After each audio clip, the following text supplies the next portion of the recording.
Hello friends, welcome back to mommy's love kitchen. இன்னைக்கு நம்ம பார்க்க போகிறது ஒரு ரசம், புது வகையான ரசம் ரெசிபி தான். நம்ம சேனலில் நிறைய ரசம் வெரைட்டிஸ் போட்டிருக்கோம். அதனோட லிங்க்லாம் நான் டிஸ்கிரிப்ஷனில் கொடுக்குறேன், கண்டிப்பாக போய் செக் பண்ணி பாருங்கள்.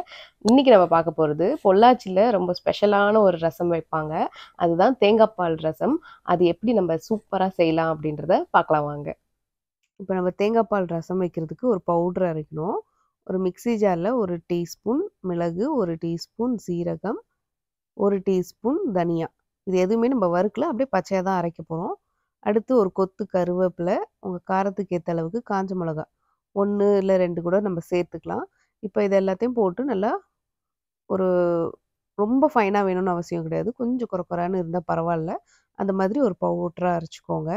இப்போ நம்ம ரசம் செய்ய ஆரம்பிச்சிடலாம். ஸோ இந்த தேங்காய் பால் ரசம் கேட்குறதுக்கு கொஞ்சம் வித்தியாசமாக கூட இருக்கலாம் உங்களுக்கு. பட் வந்து பார்த்திங்கன்னா கண்டிப்பாக ஒரு வாட்டியாவது செஞ்சு பாருங்கள், ரொம்ப ரொம்ப டேஸ்டியாக இருக்கும். ஸோ எண்ணெய் சூடாயிட்ட பிறகு ஒரு 1/2 டீஸ்பூன் கடுகு, ஒரு 1/4 டீஸ்பூன் வெந்தயம்,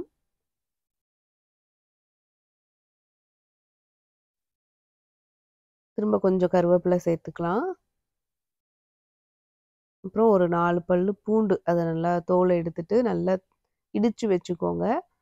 நீங்கள் அதையும் போட்டுட்டு நல்லா வதக்கிக்கலாம். அப்புறம் கொஞ்சமாக பெருங்காயமும் சேர்த்துக்கிறேன்.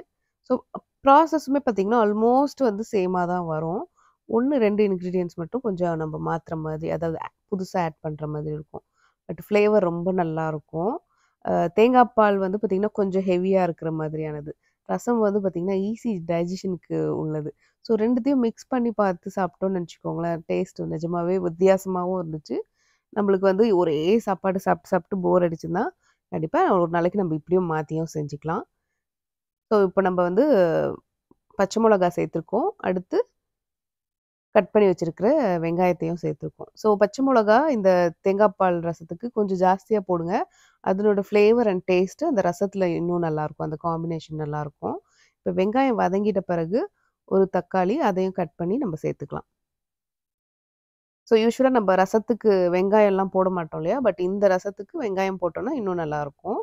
இப்போ நம்ம இந்த தக்காளி நல்லா வதங்கணும்ல, அதுக்கு வந்து நான் கொஞ்சம் தேவையான அளவு உப்பு இப்போ சேர்த்துக்கிறேன். அடுத்து ஒரு பிஞ்சு மஞ்சத்தூளும் சேர்த்துக்கலாம். இப்போ அப்படியே அந்த தக்காளி கொஞ்சம் குழஞ்சி வரணும், அந்த அளவுக்கு நல்லா வதக்கிக்கோங்க.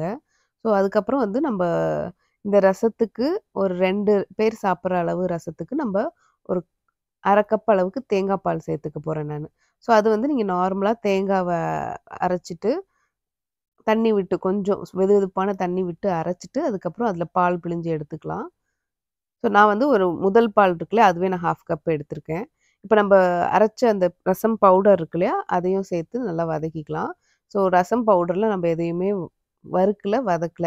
ஸோ அதனால் இப்போ நம்ம அந்த பச்சை வாசனை போகிற வரைக்கும் நல்லா வதக்கிக்கணும். ஒரு 5 நிமிஷமாவது மீடியம் ஃப்ளேமில் வச்சு இதை வதக்கிக்கணும். ஸோ நீங்கள் வந்து 2ஆம் பால் தேங்காய் பால் வச்சுருக்கீங்க அப்படின்னா, நான் தண்ணி ஊற்றுற டைமில் நீங்கள் அந்த 2ஆம் பால் கூட சேர்த்துக்கலாம். ஸோ நான் இன்றைக்கி வந்து அந்த மிக்ஸி அரைச்சிருப்போம் இல்லையா, அந்த பவுட்ரு, அந்த தண்ணி தான் நான் இப்போ சேர்த்துருக்கேன். உங்ககிட்ட 2ஆம் பால் இருந்துச்சு அப்படின்னா, தண்ணிக்கு பதிலாக நீங்கள் அந்த 2ஆம் பாலை இந்த ஸ்டேஜில் சேர்த்துக்கலாம்.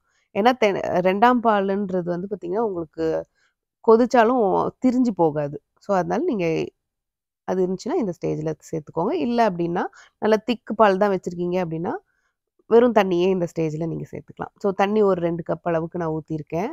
அந்த தண்ணிலாம் ஊற்றி நல்லா கொதி வரட்டும். இந்த மாதிரி பபுள்ஸ் வந்த பிறகு நம்ம கொத்தமல்லி கட் பண்ணி வச்சுருக்கோம், அதை சேர்த்துக்கலாம். உப்பு வந்து நம்ம கொஞ்சம் ஏற்கனவே போட்டிருக்கோம். ஸோ தேவைப்பட்டுச்சுன்னா திரும்ப நம்ம டேஸ்ட் பார்த்து போட்டுக்கலாம். இப்போ நான் அந்த 1ஆம் பால் தேங்காய் பால் நல்லா திக்காக இருக்கும், இந்த பாலை ஊற்ற போகிறேன். பட் ஊற்றுறதுக்கு முன்னாடி ஒரு கொதி ரசத்தில் வந்துருச்சு. ஸோ உடனே ஸ்டவ் ஆஃப் பண்ணிவிட்டு நம்ம எடுத்து வச்சுருக்கிற இந்த 1/2 கப்பு தேங்காய் பாலை சேர்த்துக்கலாம். ஸோ இது திக்கு தேங்காய் பால். கொதிக்க, அதாவது ஸ்டவ் ஆன் பண்ணி வச்சு கொதிக்க விடக்கூடாது. ஆஃப் பண்ணிட்டு தான் ஊற்றிருக்கோம். அதுக்கப்புறம் ஒரு லெமன், ஒரு சின்ன லெமனோட ஜூஸையும் இந்த ஸ்டேஜில் நம்ம போட்டு நல்லா மிக்ஸ் பண்ணிவிடுங்க. ஸோ நல்ல ஒரு வாசனையும் கிடைக்கும். டேஸ்ட் வந்து பார்த்திங்கன்னா அ நம்ம யோசிச்சு பார்க்க முடியாத மாதிரியான ஒரு டேஸ்ட்ல தான் இருக்கும். ஸோ அதனால தான் செஞ்சு பார்த்து என்ஜாய் பண்ணுங்க. ஸோ இது வந்து நம்ப யூசுவலா நம்ப ரைஸ், ரசம் சாப்பிடுவோம்ல, அந்த மாதிரி வச்சு சாப்பிட்டுக்கலாம். தொட்டுக்க வந்து நீங்க இந்த மாதிரி நல்லா ஒரு ஃப்ரைடான ஒரு வெஜிடபிள்ஸ் அந்த மாதிரி சாப்பிட்டீங்கன்னா, ரொம்ப நல்லாருக்கும். ஏன்னா ஃப்ரெண்ட்ஸ் இந்த தேங்காய் பால் ரெசிபி பார்த்தீங்களா, ரொம்ப சிம்பிளா தான் இருக்கும். கண்டிப்பா நீங்க எல்லாருமே ட்ரை பண்ணி பாருங்க. ரொம்ப டேஸ்டியாவே இருந்துச்சு. ஸோ இந்த வீடியோ உங்களுக்கு பிடிச்சிருந்துச்சுன்னா, மறக்காம நம்ம சேனல லைக் பண்ணி, ஷேர் பண்ணி, சப்ஸ்கிரைப் பண்ணிடுங்க. நான் போடுற எல்லா வீடியோஸும் நீங்க பார்க்கணும்னு நினச்சீங்கன்னா, அந்த பெல் பட்டன மறக்காம பிரஸ் பண்ணி வச்சுக்கோங்க. நம்ம சேனல நீங்க இன்ஸ்டாலும், Facebookல கூட ஃபாலோ பண்ணலாம். இதே மாதிரி இன்னொரு வீடியோல உங்கள சந்திக்கிறேன். நன்றி, வணக்கம்.